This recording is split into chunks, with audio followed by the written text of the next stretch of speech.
Bismillahirrahmanirrahim. Assalamualaikum warahmatullahi wabarakatuh. Pembahasan materi pada hari ini adalah tentang peradaban Islam pada masa Daulah Mughal di India.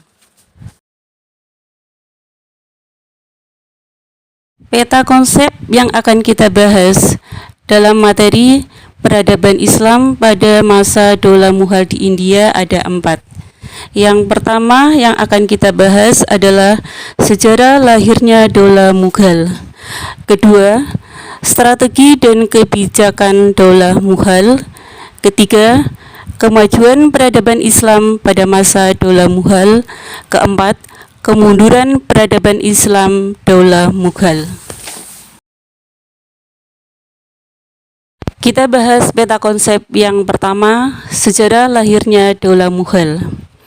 Daulah Mughal dirintis oleh Zahiruddin Muhammad Babur tahun 1526 sampai 1530 Masehi, di mana India pada saat itu dalam keadaan krisis dibawa kepemimpinan Ibrahim Lodi dengan kondisi dalam negeri yang diliputi oleh kekacauan. Paman Ibrahim Lodi yang bernama Alam Khan bersama Daulat Khan, gubernur Lahore, meminta utusan ke Kabul dan meminta bantuan Babur untuk menjatuhkan Ibrahim Lodi di Delhi. Kesempatan tersebut tidak disia-siakan oleh Babur. Pada tahun 1525 Masehi, Punjab langsung dikuasai oleh Babur. Setelah Punjab dikuasai, Babur beserta pasukannya bergerak ke Delhi.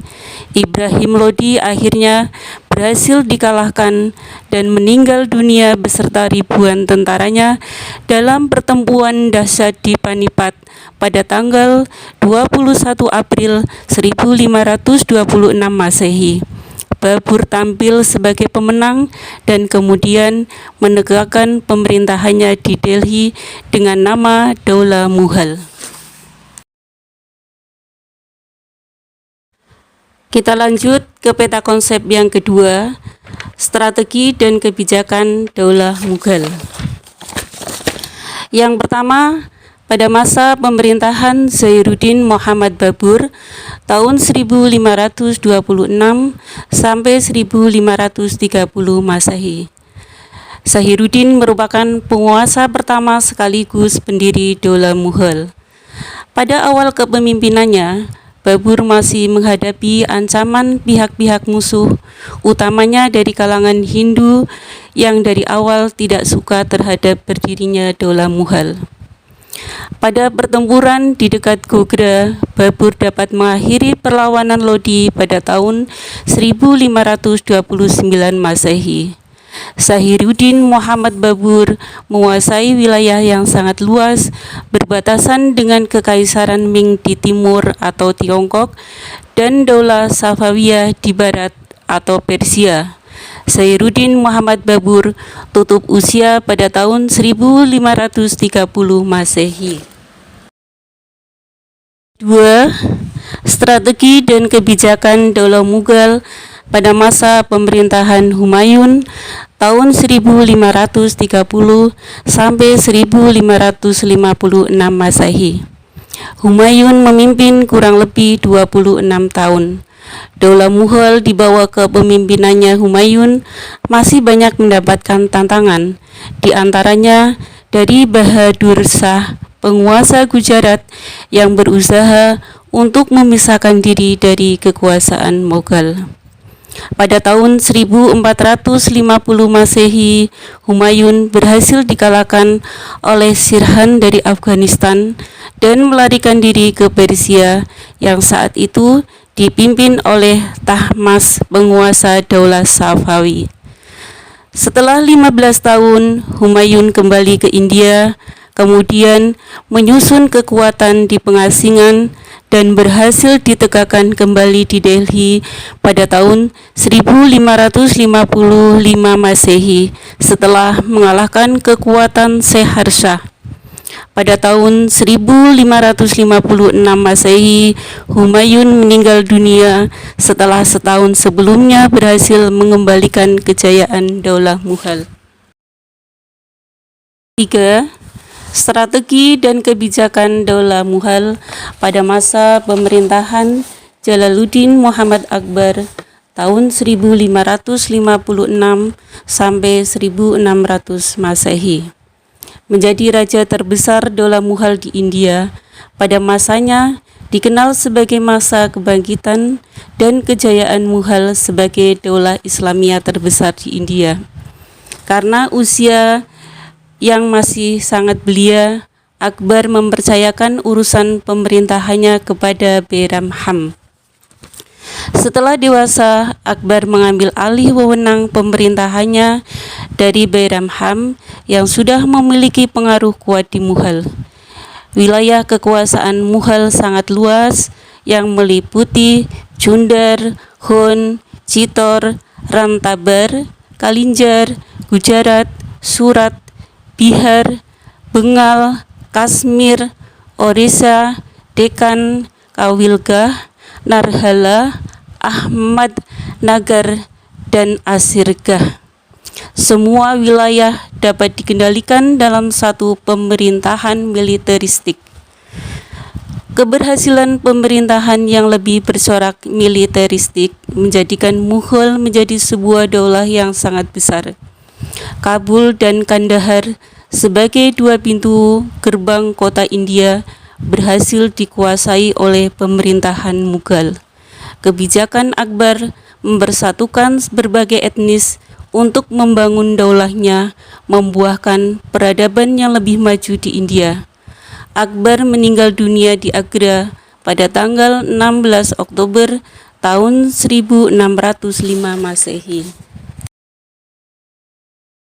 4. Strategis dan kebijakan Daulah Mughal pada masa pemerintahan Nuruddin Muhammad Salim atau Jahangir tahun 1605 sampai 1627 Masehi.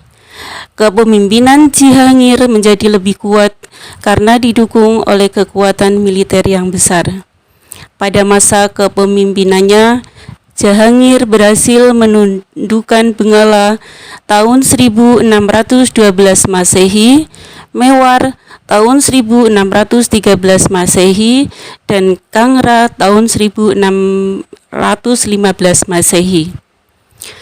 Pada tahun 1627, Jahangir meninggal dalam perjalanan dari Kashmir ke Lahore dekat Sarai Saadabad di Bimber. Jenazahnya dibawa ke Lahore dan dimakamkan di Sahdarabad. 5. Strategi dan kebijakan Daulah Mughal pada masa pemerintahan Sheikh Jihan tahun 1628 sampai 1658 Masehi. Nama Sheikh Jihan dikenang di atas kemegahan bangunan-bangunan yang didirikan tatkala menjadi raja. Taj Mahal dan Masjid Jama adalah dua bangunan megah yang diwariskan kepada dunia. Di masa kekuasaan Sheikh Jihan, Daulah Mughal mencapai puncak kejayaannya. Ia dikenal tegas dalam menindak pembesar kerajaan yang tidak jujur. Konon, Sheikh Jihan memelihara banyak ular berbisa. Ular-ular itu disediakan untuk menghukum mereka yang melakukan pelanggaran dan merugikan kerajaan dan rakyat. Sheikh Jihan meninggal dunia tanggal 2 Januari 1666 Masehi pada usia 74 tahun setelah menderita sakit keras. 6. Strategi dan kebijakan Daulah Mughal pada masa pemerintahan Aurangzeb tahun 1658 sampai 1707 Masehi. Pada masa pemerintahannya dikenal sebagai masa pengembalian kedaulatan umat Islam. Pada periode ini merupakan masa konsolidasi dua kerajaan Mughal sebagai sebuah kerajaan dan sebagai negeri Islam. Pada masa pemerintahannya, Aurangzeb berhasil menaklukkan sebagian besar India Selatan, membuat Mughal mencapai wilayah terluas. Meskipun mayoritas rakyatnya tidak beragama Islam, namun Aurangzeb mampu mempertahankan keutuhan wilayah kerajaannya yang meliputi seluruh anak benua India. Aurangzeb meninggal pada tahun 1707 Masehi dalam usia 88 tahun. 7. Strategi dan kebijakan Daulah Mughal pada masa pemerintahan Bahadur Shah tahun 1707 sampai 1712 Masehi. Bahadur Shah merupakan penguasa yang lemah sehingga tidak mampu mengatasi kemerosotan politik dalam negeri. Para pemimpin sesudah Aurangzeb mengawali kemunduran dan kehancuran kerajaan Mughal. Bahadur Shah menggantikan kedudukan Aurangzeb. 5 tahun kemudian terjadi perebutan antara putra-putra Bahadur Shah. Jehandar memenangkan persaingan tersebut dan sekaligus dinobatkan sebagai Sultan Mughal oleh Jenderal Zulfikar Khan, meskipun Jehandar adalah yang paling lemah di antara putra Bahadur. Penobatan ini ditentang oleh Muhammad Fakhruzyar, keponakannya sendiri. 8. Strategi dan kebijakan Daulah Mughal pada masa pemerintahan Jehandar tahun 1712 sampai 1713 Masehi. Jehandar menjadi pemimpin dengan periodisasi paling singkat dalam kepemimpinan Mughal. Pada masa pemerintahan Shah Alam, Daulah Mughal diserang oleh pasukan Afghanistan yang dipimpin oleh Ahmad Khan Durrani yang berakibat jatuhnya Mughal ke dalam kekuasaan Afghan. Akbar II tahun 1806 sampai 1037 Masehi, pengganti Shah Alam, memberikan konsesi kepada East India Company (EIC) untuk mengembangkan perdagangan di India sebagaimana yang diinginkan oleh pihak Inggris, dengan syarat bahwa pihak perusahaan Inggris harus menjamin penghidupan raja dan keluarga istana. Kehadiran EIC menjadi awal masuknya pengaruh Inggris di India. Yang terakhir, strategi dan kebijakan Daulah Mughal yang 9 pada masa pemerintahan Bahadur Shah tahun 1837 sampai 1858 Masehi. Pengganti Akbar II menentang isi perjanjian yang telah disepakati oleh ayahnya. Hal ini menimbulkan konflik antara Bahadur Shah dengan pihak Inggris. Tahun 1885 Masehi, Bahadur Shah, raja terakhir kerajaan Mughal, diusir dari istana. Dengan demikian, berakhirlah kekuasaan kerajaan Islam Mughal di India. Sejak saat itu, umat Islam dihadapkan pada perjuangan untuk mempertahankan eksistensinya di bawah kekuasaan Inggris dan di tengah mayoritas umat Hindu di India.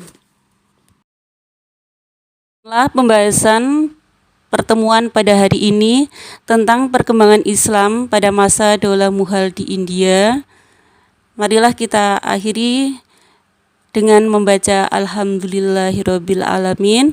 Wassalamualaikum warahmatullahi wabarakatuh.